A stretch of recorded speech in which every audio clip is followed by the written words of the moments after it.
Time. Mine's already open because I fucking forgot. What do you got there today? You got the cream one again, right?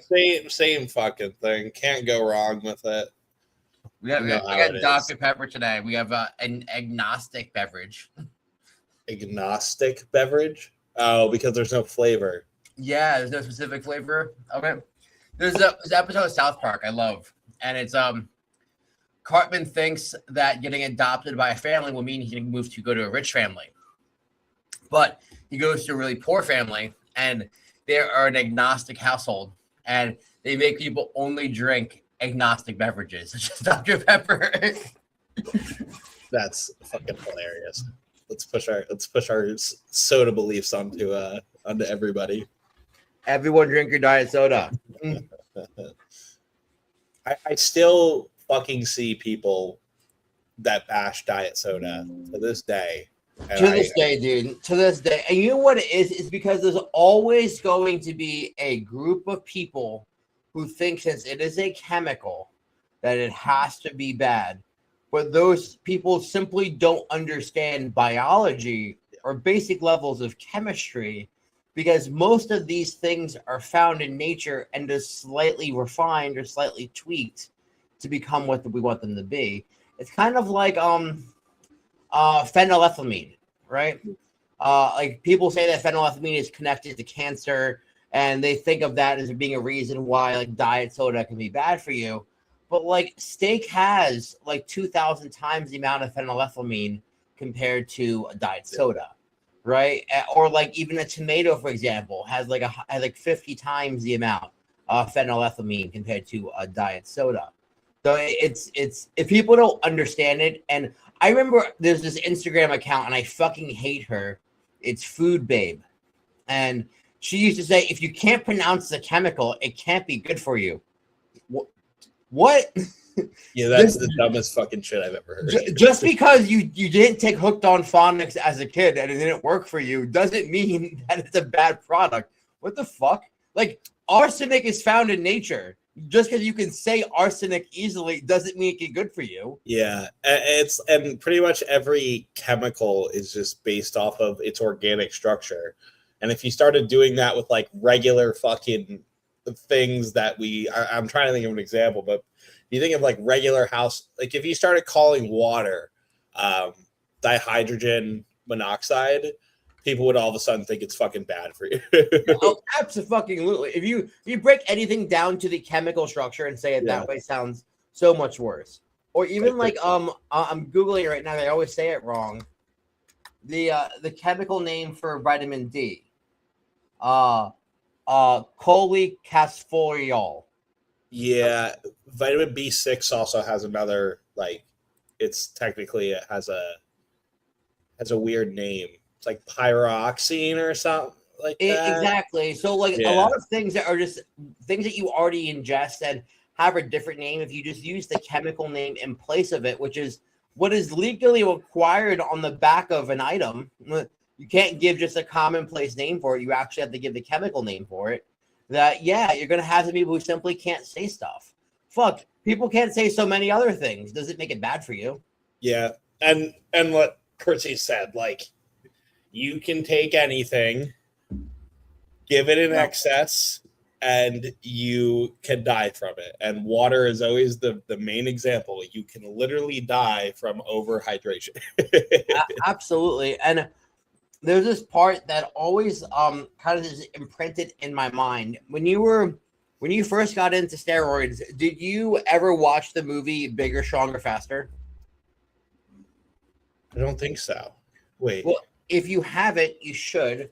It's that's the movie that made Mark Bell famous because his brother is the director of it. And this is when Mark Bell, before he even had Slingshot or any of that.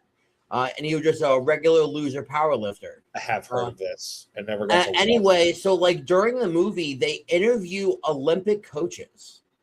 And because they're talking about like steroid usage in the Olympics. And they're like, yeah, it obviously fucking happens. But we have terms like inadvertent use, which allows people to get away with stuff.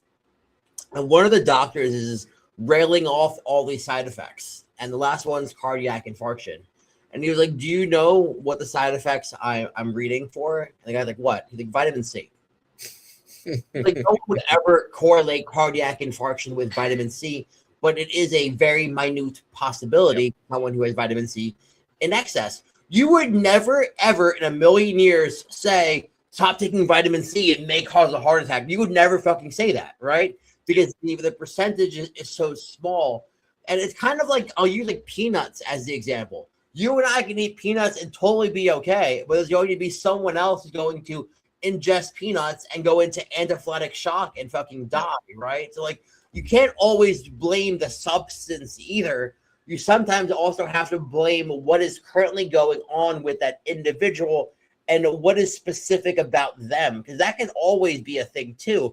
Kind of like we talk about how like growth hormone can bring up underlying ailments such as cancer, and maybe blasting growth hormone is not the best idea if everyone in your family gets cancer.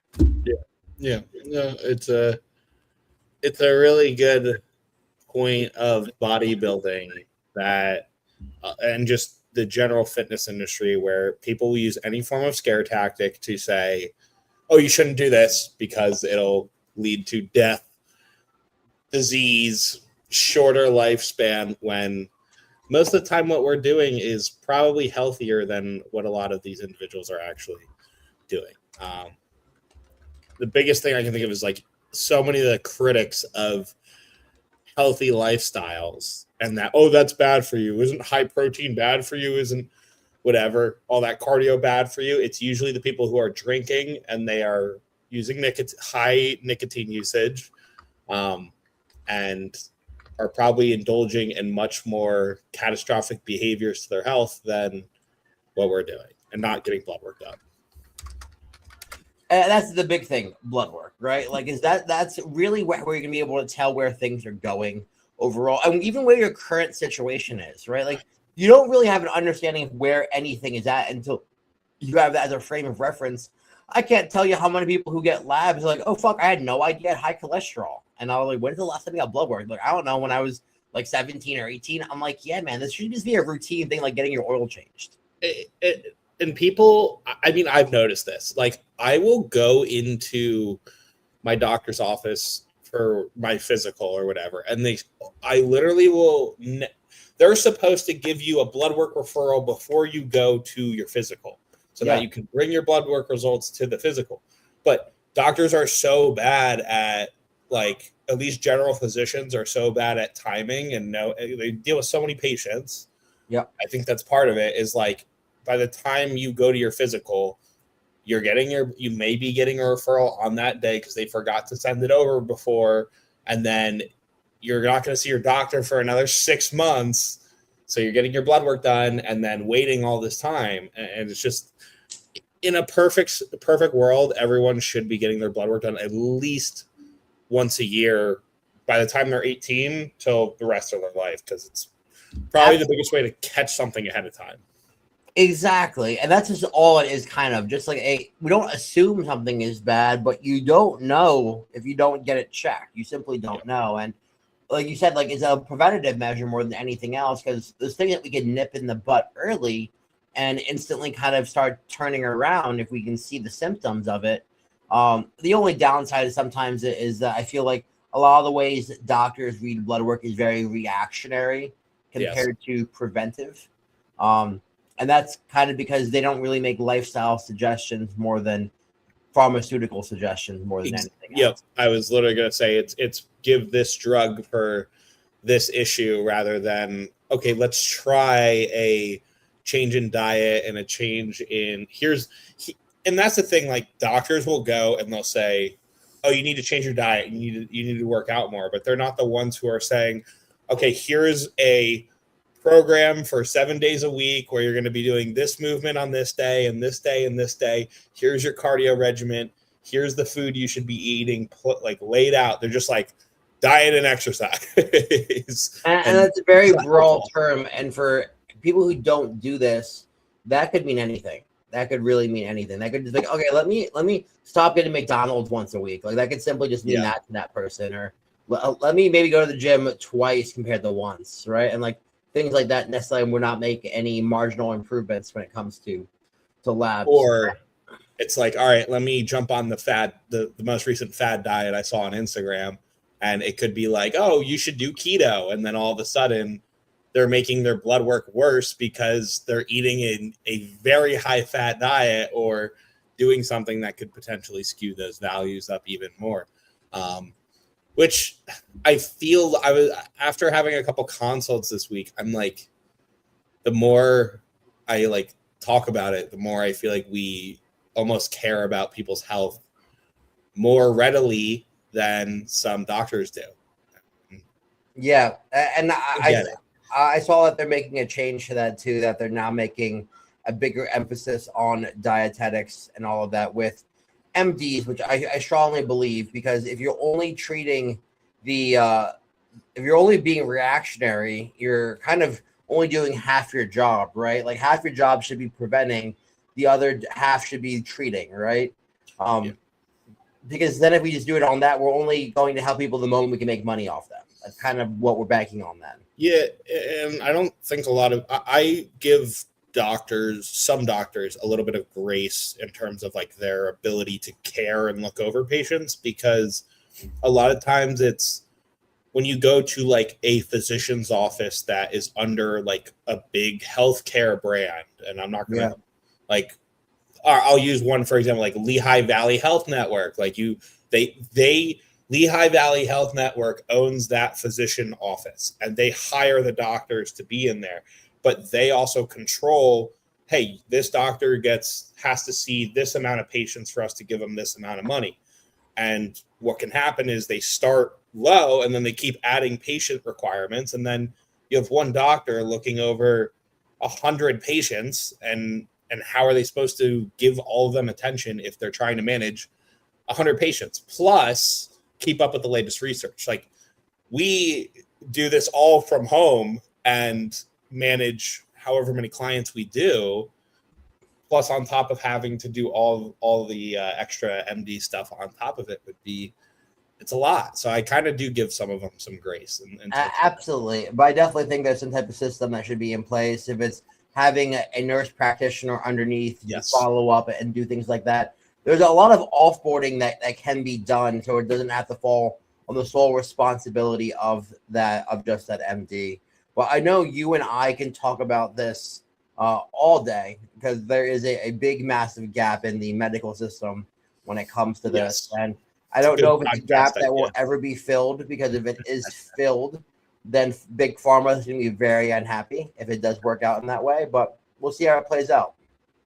Yeah, I was going to say that broken healthcare system can absolutely be a podcast topic. It totally can. It totally can, especially coming from, honestly, when it comes to like female reproductive stuff. That is the biggest like gap I feel like there is in the medical industry, because they treat everything with birth control. But that's a whole separate fucking tangent I can go down all day. Yep. No, I'm gonna keep note of that one, because it's just our issues with the healthcare system, and we'll have to make that an entire topic, because I think it's a pretty good one.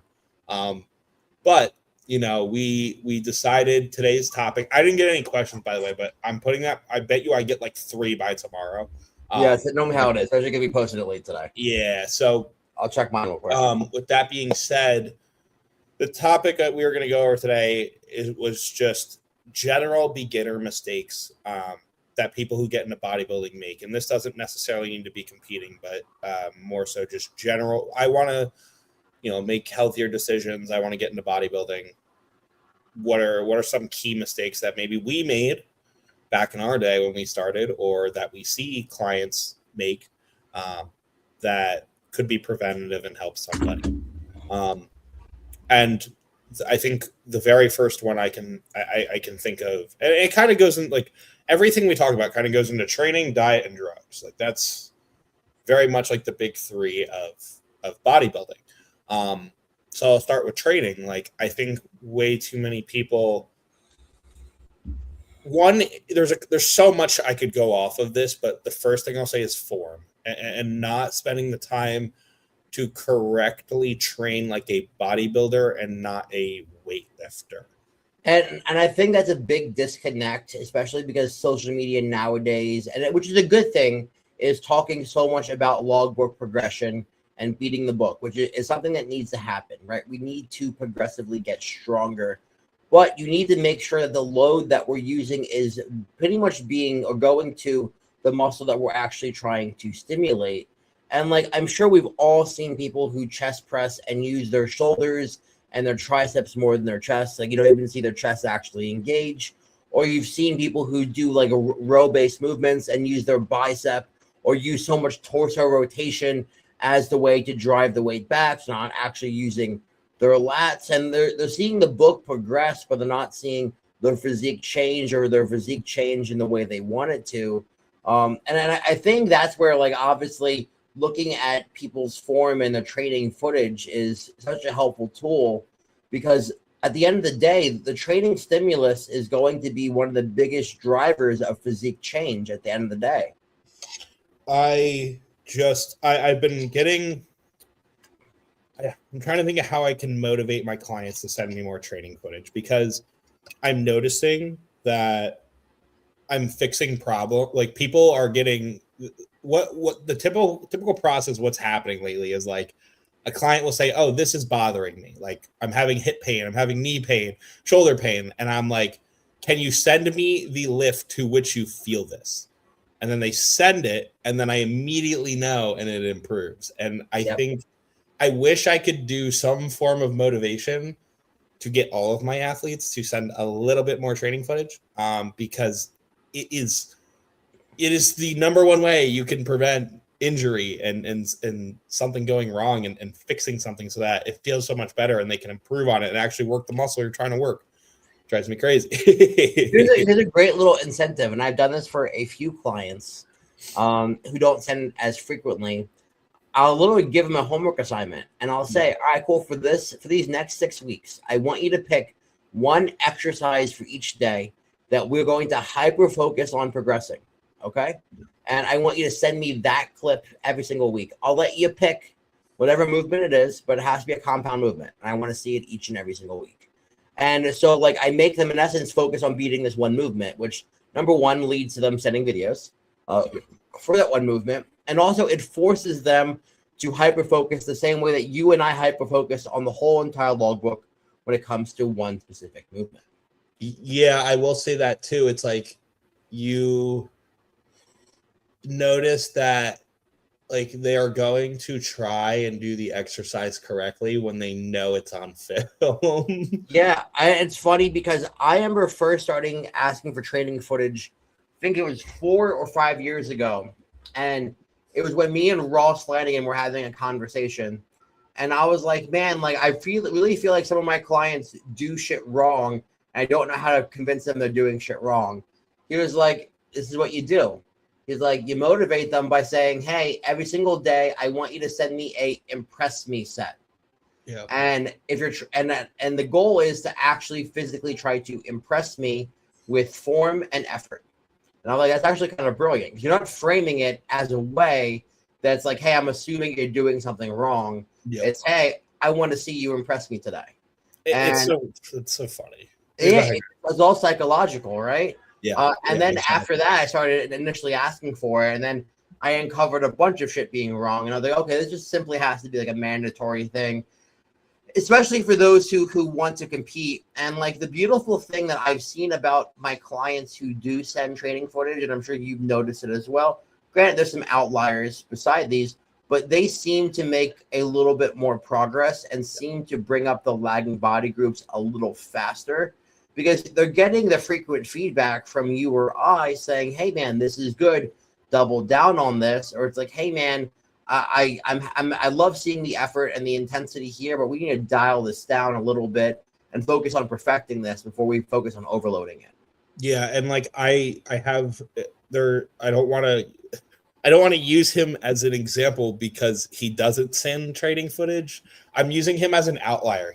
There's one client of mine who has probably made the most progress, and he doesn't send training footage. But here's the thing: when I train with him in person, I know we train like fucking psychopaths. So I know he's doing the same thing, and like, it would be different if I didn't see him progressing, but I know he's training the same exact way, and that's That's the thing, right? If something's bothering you, you're not getting the results that you want as fast.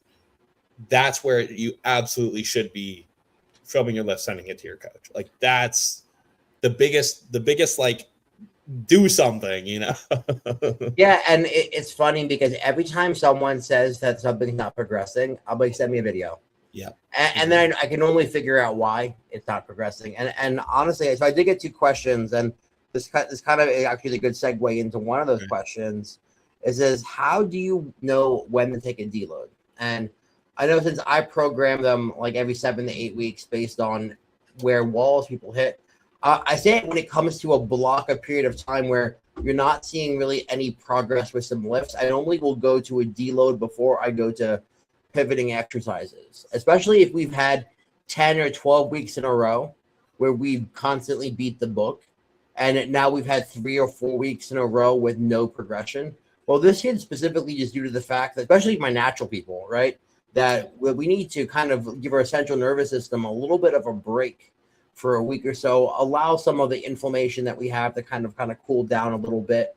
And then we kind of go into this a little fresher the following week. And without fail, for 99% of people, the following week after a deload, they're going in and they are smashing the fuck out of the workouts. And I don't adjust anyone's diet during the deload because their maintenance should roughly be the same. The deloads, the way I handle them over here is based on RPE, not dialing back volume. So in essence, the way I like to program them is I want you to go back and I want you to execute your logbook with the same exact loads compared to last week, but I want you to leave 3 reps in the tank. So you're getting all the same amount of stimulus and load that you were getting the previous week. You're just farther away from failure more than anything else. And that's I like doing it that way because I feel like people who deload with weight and drastically reduce weight, when you do go back the following week, everything feels fucking heavier. Now, if I'm touching the same exact weights I plan on beating the following week and just leave more in the tank, when I go back the following week, that weight doesn't feel like a shock. I just feel fresher going into it. Yeah. That makes sense. And I think there's other like systemic things are much harder to trust that it's the reason for a deload, but like a pretty heavy increase in fatigue where you're kind of feeling more lethargic when you're getting around the time of your gym session. Caffeine isn't doing it as much for you. Yep. Sleep is becoming more broken up rather than consistent. And that I wanted to preface that by saying that because a lot of these things can be attributed to a factor of other reasons they could be occurring. But if you're doing that plus having a lot of stagnation on your lifts and you've been progressing up to this point, it's kind of a sign that, yeah, you might need a deload, especially if the joint pain is really starting to progress. That's another thing too. Absolutely. And the other thing I would say there is from a motivation perspective too. If you are normally a very highly driven, motivated individual, and for a few weeks, you don't really want to even go into the gym, you just are making yourself do it. Now, granted, this is where obviously discipline it comes in over how we fucking feel. Mm-hmm. But like you and I love training. If there's a few weeks where we don't love training, we probably need to deload a little bit, right? Yeah. Like obviously in prep things suck for sometimes, and you don't want to train for that reason. But outside of that, if I'm in a calorie surplus, and I don't want to go to the gym for a week, or I'm less motivated when I get there, a deload normally does the trick. It's funny you say that because when I get around like the 2 or 3 week out point in prep where we're probably digging the hardest we ever are. If I feel that same level of I don't want to do this lift today in the off season, it's a big red flag for me that I need a deload. Like that's like I should not feel like that when I am full of food, full of energy, caffeine. Like it's kind of saying, hey, your fatigue is pretty fucking high. But I think some people, and that's why like it's a good question and why we've done so much detail on it, because I think there's a group of people who don't need to deload but think that they do because they're not progressing on a lift. And that's why I like your approach of like switching things up as well as one way to approach And like, I want to preface this: if you're not someone who buries the fuck out of your lifts, deloading is probably not the answer, right? Like, if you were someone who goes in and gun to head mentality every single week, empties the clip, then you're someone who's probably going to have to deload more frequently, especially if you're natural, compared to someone who is not doing that. People who leave 2-3 reps in the tank every single fucking day, they probably never have to deload because that's what my deload is. It's 3 reps in reserve. So, like, it's one of those things that if you're going to have to deload more frequently, if you're someone who buries the fuck out of things, which isn't a bad thing, right? Is not a bad thing. That was the whole argument for science-based lifters initially was, we're going to leave a rep in reserve because we're going to reduce fatigue. And if we reduce fatigue, we have to deload less frequently.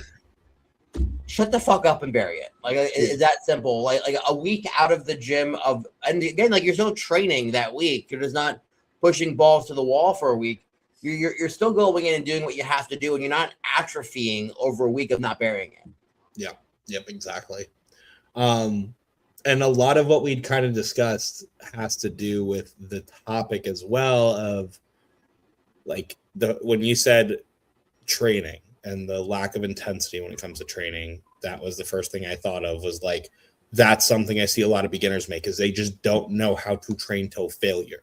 Like, and I understand that, especially for those who just haven't seen someone do it. Yeah.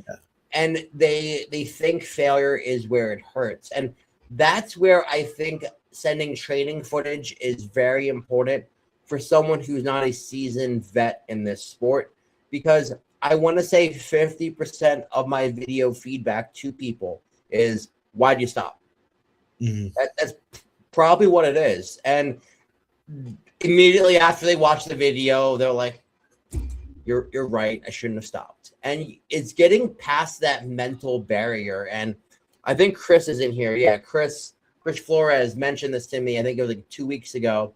He was like, I really understand that going to failure is more of a skill than it is a mindset. I'm like, yeah, it's really a skill to be able to kind of get there, because it's obviously pushing through a pain threshold, but also understanding where that is and when can you keep going. Because, like, we obviously want to fail in a safe way too. We don't want to be stupid with how we do things. Like, if it took me 7 seconds to stand up from a squat, I probably should not go for the fucking next rep, right? Like, if I grinded that hard, I'm probably not coming back up. But if I'm in a machine that has a safety, like, there's no reason why I can't bury that until I drop it on the safety. Yeah, I feel like what I look for, if someone's truly going to failure, and you could fake this, but I don't think a lot of people do, is your form starts to break down towards the end. And it becomes a little, especially if someone's really good at training, it becomes, instead of 100% form, it's like 90%. And you can watch, like, they use a little bit more momentum on that last rep, or they're moving their legs a little bit on a squat, and yeah, we don't want that, but I would rather see the full effort, and as long as we're not getting injured, and that can be applied to any muscle group, is that I think form starts to break down as you get closer to failure, and that's how you can kind of know. And rep speed too. Rep speed. Yes. You can kind of specifically tell as you start seeing the reps slow down along the process. Like, all right, cool. And that's how I also really judge if someone's not a failure. I'm like, hey man, like, rep 7 was a 1 second rep. Rep 8 was a 1 second rep. There was totally room for 9 and 10 then.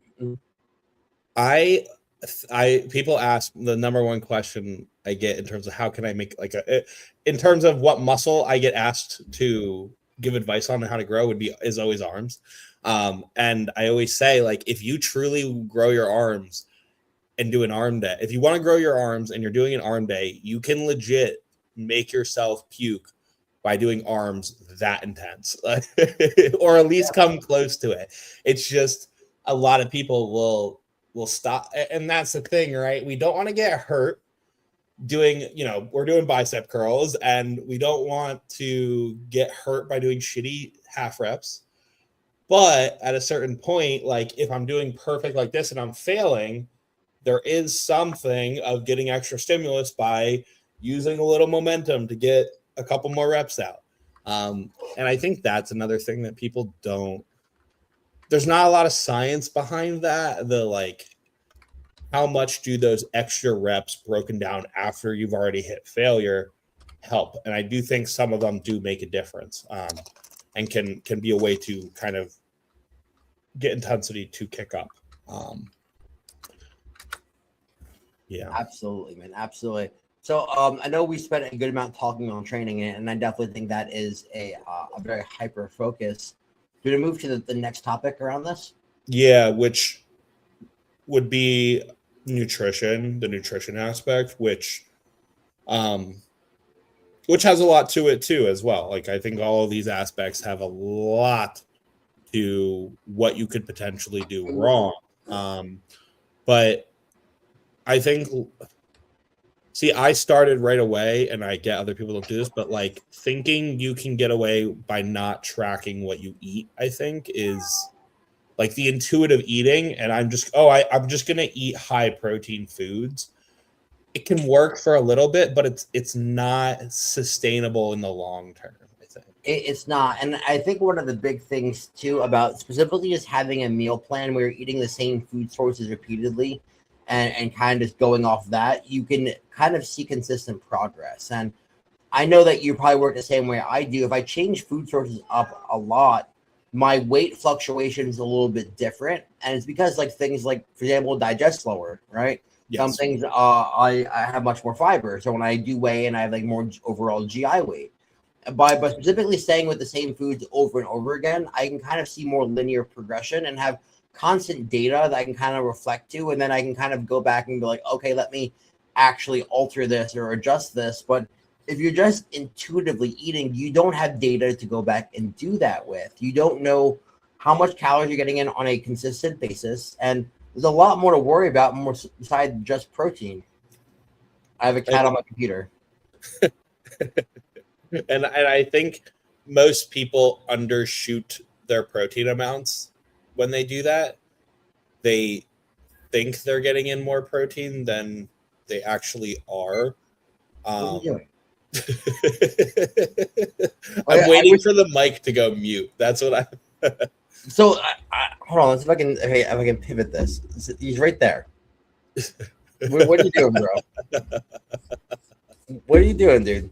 And then you got a cannoli behind you too, on the other side. But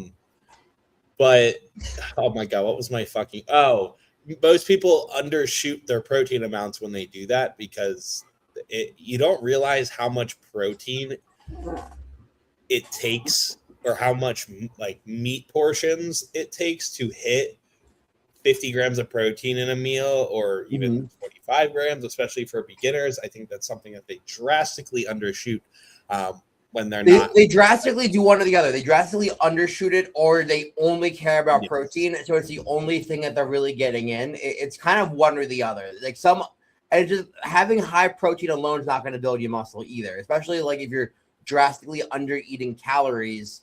And like my funny thing is like I'll see like 160 pound, 170 pound natural people being like, yeah, I eat 280 grams of protein a day. I'm like, why? Yeah. Why are we doing this right now? Completely unnecessary. It's back to like we said like on Monday, where it's like you would rather use those calories for other purposes that are gonna probably digest better and make you feel more energized. And with that as well, with this topic, I think people wait to get a food scale and think they can fucking eyeball shit. Oh my god, dude! That's another thing. So many times I send the meal plan over to people when they first start, and they're like, "So I guess I need a food scale." I'm like, "Yeah." That is probably the most important thing you could get for. Yeah, they're like, well, I need to buy a tripod. I'm like, fuck the tripod. Go buy a food scale. Like, prop your phone up using a diet soda. I don't give a fuck. Yeah, exactly. Fuck the tripod. The food scale's number one here. And it's crazy to me. I've given out programs, and then people will be like follow it, like say they're following it, and then being like, should I get a food scale for this item? And I'm like, you should get a food scale for everything you see out there. Like you weigh it out by what is written on the program. Dude, I remember asking someone like, so how are you calculating this? And he's like, well, I Googled that 8 ounces of chicken's a cup. And I was like, wait, what? He's like, yeah, 8 ounces of chicken's a cup. And I was like, so hold on, you're trying to measure weight with volume. And I was like, unless your chicken is ground up into a fine dust, it kind of comes down to how did you cut your chicken based on how much fits into a cup compared to anything else. Like, you can't measure weight with volume. It's not how this fucking works. And this is totally counterintuitive to our argument, but I feel like me and you could both, and this is because we only can do this because we've weighed out so much chicken that we've cooked the exact same way for 5, 10, 15 years. I feel like if I had a gun to my head and they were like, weigh out 200 grams of chicken on this scale, I could come within like a 10 plus or minus range.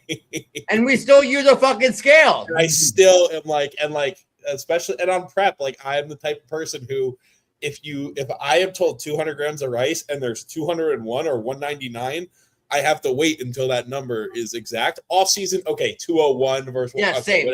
Yeah, the moment the moment the word prep is now involved, it is exactly 200. It's not 202 anymore. No, I'm the same exact way. It's kind of like with my condiments too. Like, I actually measure my condiments in prep. My off season, I more so eyeball them more than anything else. But it's always funny because, like, just simply making that one tweak, I always see like an immediate change, which more so goes ahead and shows you that this measuring is absolutely fucking key. Because like maybe I'm getting an extra 200 calories a day in my off season just from not measuring condiments and allowing my metrics to be slightly over. Yeah, and you make a good point with like liquid based foods that need to be weighed out, like sauces and oils and stuff.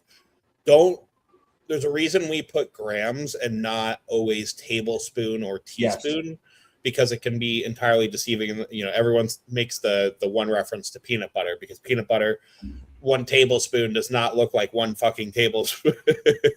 People will always overdo a tablespoon, but it's way more accurate to weigh out the exact amount of grams that something is than to go and use because even though you're not eyeballing using a measuring spoon, like, you are technically kind of eyeball. You have a lot more human error that can occur. Because is this level? Is there air in here? Or is this a rounded tablespoon? Is this a flat table? Just simply put on the scale, remove all guesswork. Now there's no longer that human error component in there. Yeah, and a lot, like, I hate to just keep going off of this, but people will use a actual spoon and be like, oh, this is a big spoon, so it's a tablespoon. But a lot of those are not the same, like, size. They're not uniform. I have 3 different size tablespoons in my drawer. They are not uniform at all. I remember I had a client that confused teaspoon and tablespoon once with salt, and was giving himself a 1/4 tablespoon of salt each meal, compared to a 1/4 teaspoon. It easily tripling his sodium intake each day. But that's why measuring is extremely important. I think one of the other things when it comes to the nutrition part of what's holding a lot of beginners back is being scared to see the scale move. Because a lot of times, like, obviously when we're looking at visuals, and I think the big issue with this is people don't track visuals unless they have a coach, right?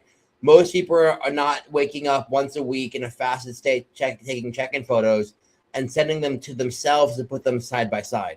They are looking at themselves in a mirror and they're making a judgment based on emotion and what they look like that day, based on the reflection, not based on actual data-driven metrics. So, the point to say is there's so many times that after I diet people down, we have them eating way more food than they ever eaten before, mostly because now we have data to make decisions off of, compared to saying, oh, eating this much rice has always made me fat. No, dude, it's not that. That's not the problem here. It's just that you were never in a metabolic position to eat this much rice before. That's all it was. Yeah, and I'm kind of thinking of the example too where people expect the scale to drop, so they have this expectation it's going to drop so quickly and it's going to drop to a certain amount. And a lot of times what happens is if you're getting the appropriate amount of nutrients and you're training fucking hard, you may put on some muscle as you are losing fat, and that's going to prevent the scale from dropping as fast as someone who's kind of crash dieting you and putting you on basically all cardio and no weight training and just getting you to lose as much as you physically can in terms of scale weight. And I feel like a lot of my clients become much happier because, yeah, the scale doesn't drop as fast as they would like, but they are progressing in terms of the visuals, and they're getting stronger and they're getting more muscular. And that's really what the ideal outcome is losing fat while also gaining muscle. Well, who wouldn't want that? Who's in a weight loss phase? I'm smiling so hard right now because I've been able to incrementally increase Tony's food like week over week, and he just sent me a picture of him just after training legs, and it looks nuts. It looks nuts, and it's one of those things, man, that like.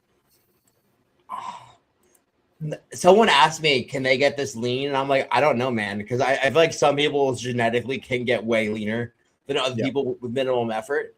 And like this kid's reminding me of you once your metabolism's on fire, because he's almost back to 3,000 calories a day at 5 weeks out.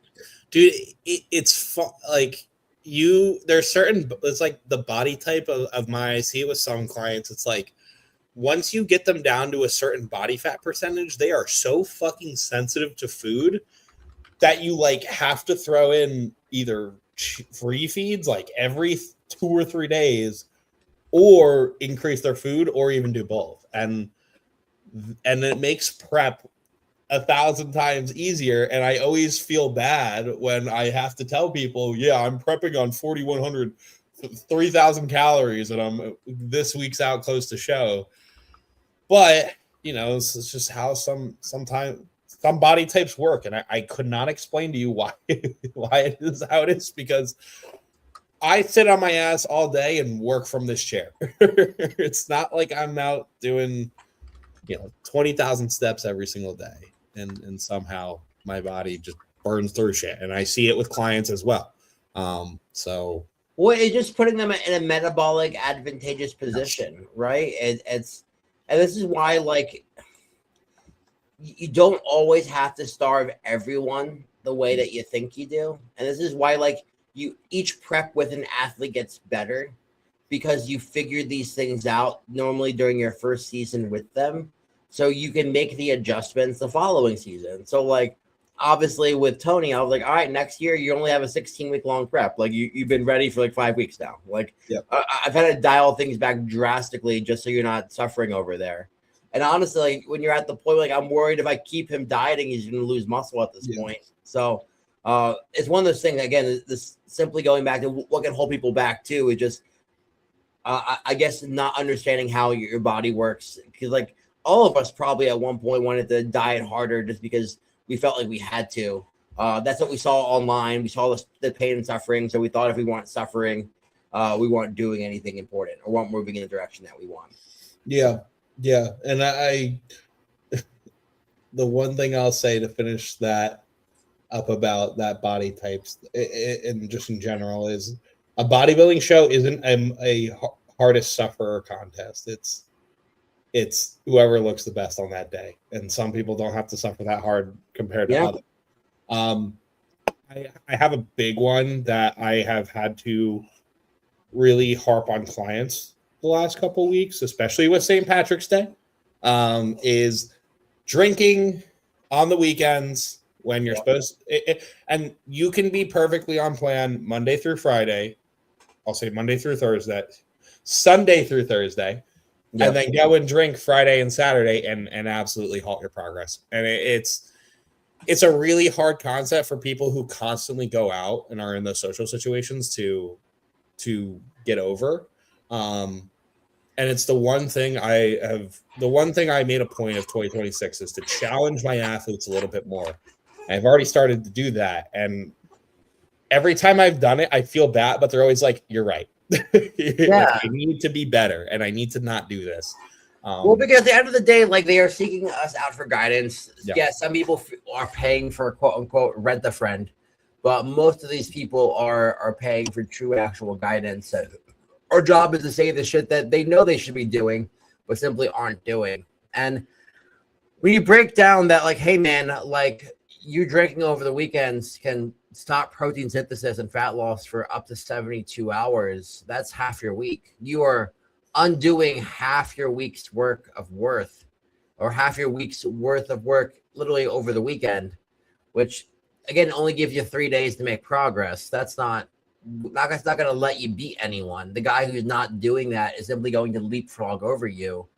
And that's why there's so many people who constantly look the same, who just live the bodybuilding lifestyle as a hobby, and don't actually pursue and do everything else. My buddy, his Instagram account, the Hard Gainer Trainer, he's like the pro steroid kid. I think I did a video on it a few months ago. He was talking about this. He was like, you can have all the knowledge in the fucking world and know exactly what to do, and simply by not doing it, you're never going to look the way you want. And sometimes it's better just to be the dumb guy who follows instructions compared to the smart analytical guy that overanalyzes everything and does everything half-ass. Yes. Yep. Exactly. And I think it's just a very hard social pressure for some people to break. Dude, be a loser. Be a loser. Everyone be a loser. The best bodybuilders in the world are you would call a loser when it comes to how they live their actual lifestyle. Going to bed early, waking up early, bringing the meals everywhere. Like, not like, I know people who don't do stuff physically because they're too scared of it possibly impacting their training. Like, they move the whole entire day around to make sure their training is the most energized part of their day. I remember talking to Matt Norman once, and I was like, yeah, I got to go train after this. He was like, you're training after walking around all day? I was like, yeah. He's like, I could never.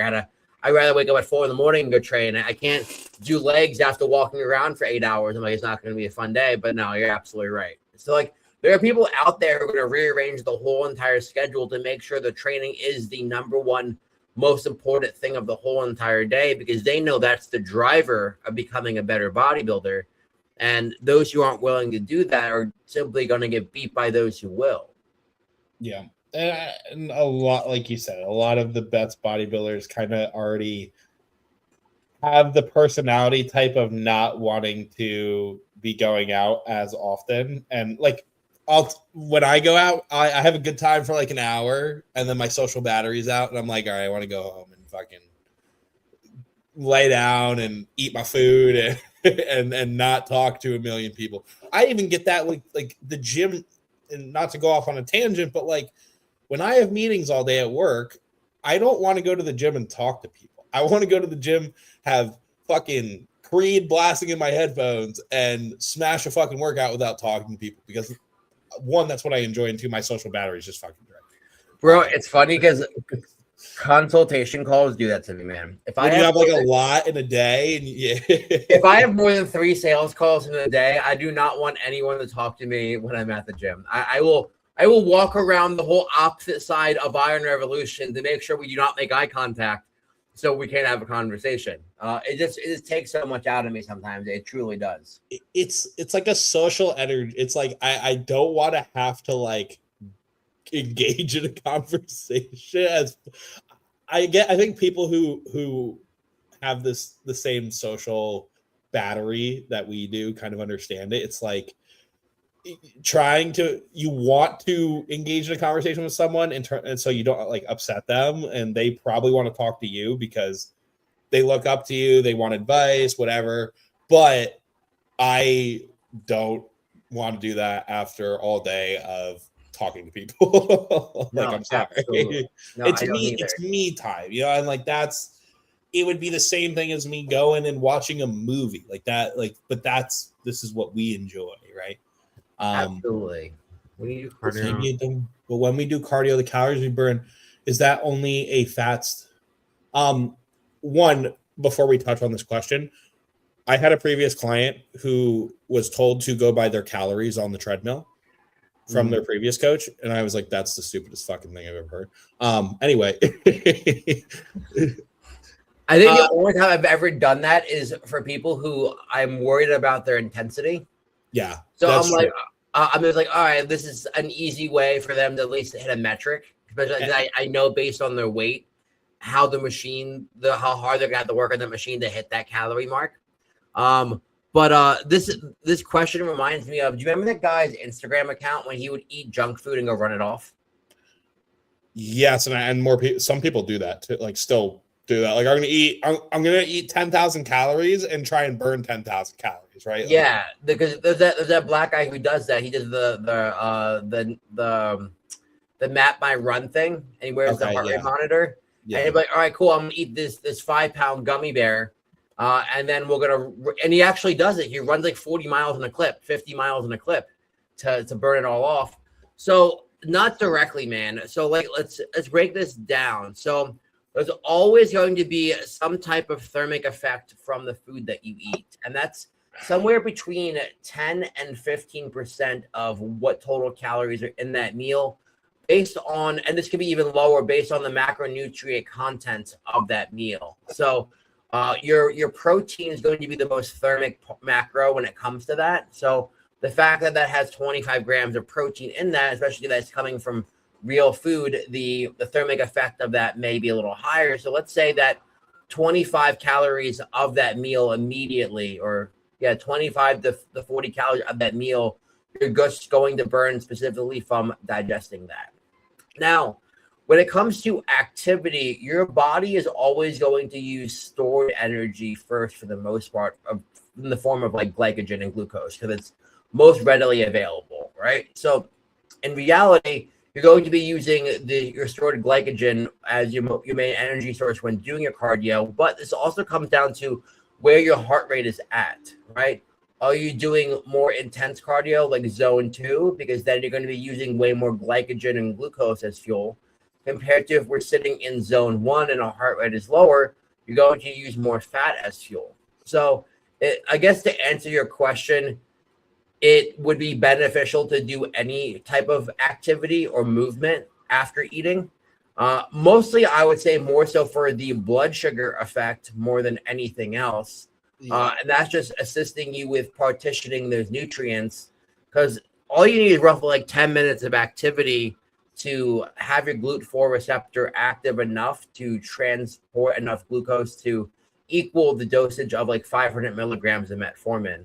So I guess to answer your question, yes, it would be helpful, but it's not burning your protein off. So you don't really have to worry about that because your body is never going to use protein as fuel as long as there's glycogen present. Yeah.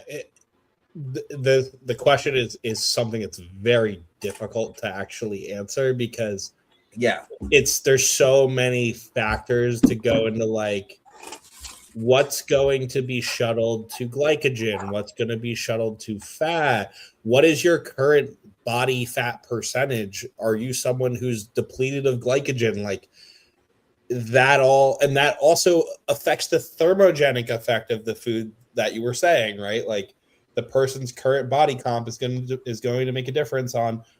Yep. It's the same reason why someone who's really lean will burn through food much more rapidly than someone who's overweight. But even the type of fat that is this a regular fat or is this an MCT, right? So like those are all things that would definitely factor that as well. It reminds, like the question it also similar to like when we get asked like, can you fat target in a sense? Can you spot target fat? Like, can I burn just fat? And the closest thing you could do to that is just walking. Yeah, and you're gonna burn some glycogen in your quads. You're gonna burn, like it's very hard to spot target, but we have to think like I think you kind of honed this in. each macro has a purpose in terms of its energy, and its calories is just energy, and each one has their purpose. And protein is going to go towards building muscle, and carbs are going to go towards glycogen, and fats are going to go towards internal and external fat storage. So like each of them has their purpose, and like you said, protein's probably going to be the last one. You're going to rely on your short-term and long-term fat, your short-term and long-term storage before you dive into your protein. Absolutely. But sorry, there's so many ways this question could go. I think it's a really good one. I do. I appreciate it being asked. I do have one more question that I got sent to my Instagram. Okay. We can field that right before we wrap this up. And it was, what year have you seen the most amount of progress in your off season, and what did you do differently that year? And I think the biggest difference that I have seen, or biggest change I saw, was between 2023 and 2024 for me. And I think the biggest shift there was it was the first time in my life that I actually, and this is why sometimes self-coaching is very helpful, where I pulled myself down to being very lean, and then was in a good enough financial position that I could take as much growth hormone as I wanted, and really be able to rebound really hard out of that.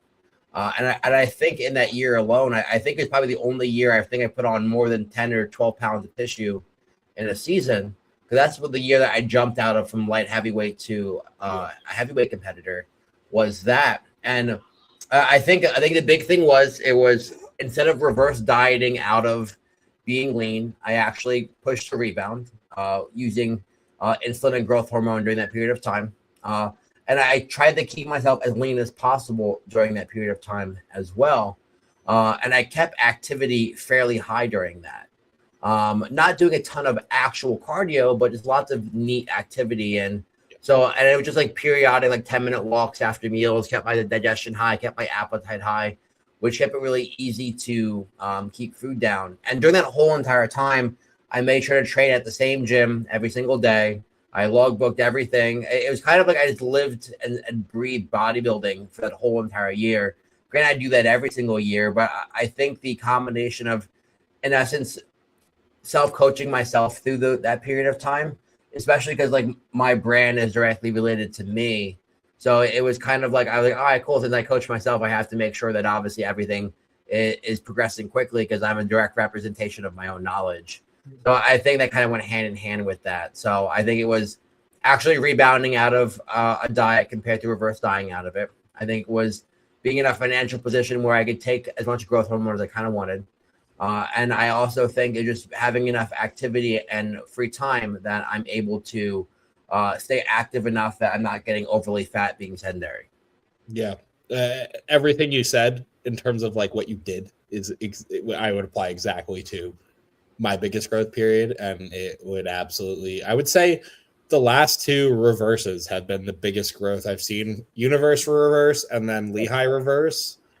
You're just in such that, and I would just add on top of what you said, I did everything you said coming off those shows, stayed lean, high GH, and then adding in like insulin in as needed. And I think the insulin and keeping blood sugar stable truly helps you just jump with progressions without getting fat and keeping your fat storage low. It's the people who go in.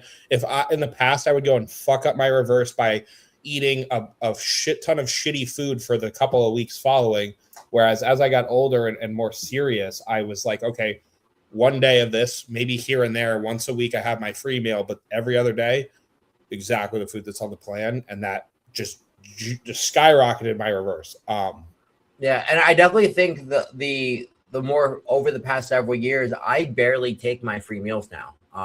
Now I know me and you genetically are much different, especially from a metabolism perspective, but I think that's something for me that's been very helpful. And I understand why some people really don't take too many free meals in the off season. I know like Joe Percher is one specifically who doesn't really take them for that one reason, just because number one, for me, digestion wise, it always kind of sets me back a little bit.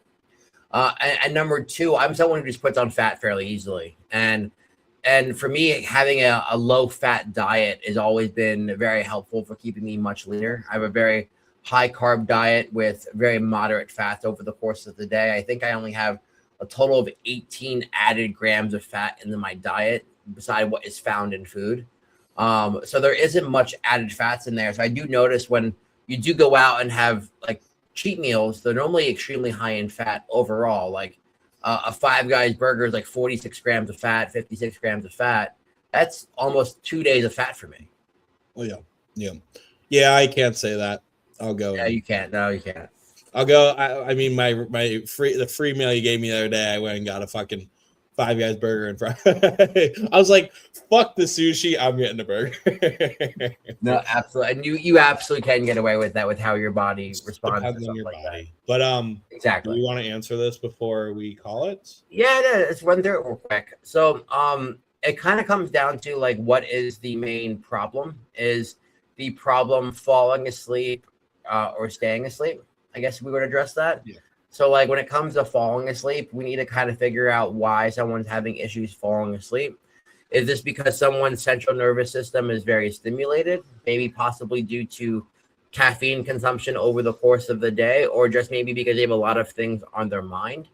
And then when it comes to staying asleep, are we waking up due to something like maybe having to use the bathroom? Or are we waking up due to something external, such as noise around the house or apartment? Are we waking up due to cortisol-related things? So those are a couple of things that we kind of have to address. And then the supplementation is based around those things. So like when it comes to like relaxing our central nervous system, magnesium glycinate is going to be a go-to, especially because many people are overall very deficient in magnesium. We have to remember the more caffeine we ingest over the course of the day, the more minerals your body does excrete. So if you are someone who slams caffeine over the course of the day and you don't supplement magnesium, I think that is a very easy, low-hanging fruit that you could do to specifically, number one, improve sleep quality, but just improve your general sense of well-being. And then going into things like L-theanine. L-theanine is an amino acid that does calm down your central nervous system as well. It does also promote like anti-anxiety based feelings too. And I think L-GABA is another one as well that is very, very helpful for making you feel calm and relaxed prior to bed. So the combination of those three, I think, are great to help someone feel relaxed prior to going to bed. Now, I would also say if you're someone who doesn't get sunlight exposure over the course of the day, melatonin is also a very helpful tool. Now, sunlight exposure regulates your circadian rhythm. And if you're someone who doesn't get sunlight exposure, the amount of melatonin your body produces is normally less than what you normally would produce. This is because it's a big issue with people who have like swing shifts or work overnight. They're not really getting any sunlight exposure, so it's really sometimes hard for them to get deep quality sleep or fall asleep hard. So taking melatonin like 30 to 45 minutes prior to your suggested bedtime can also be very helpful as well. And I'll also throw another one on there just quickly, ashwagandha. Yeah.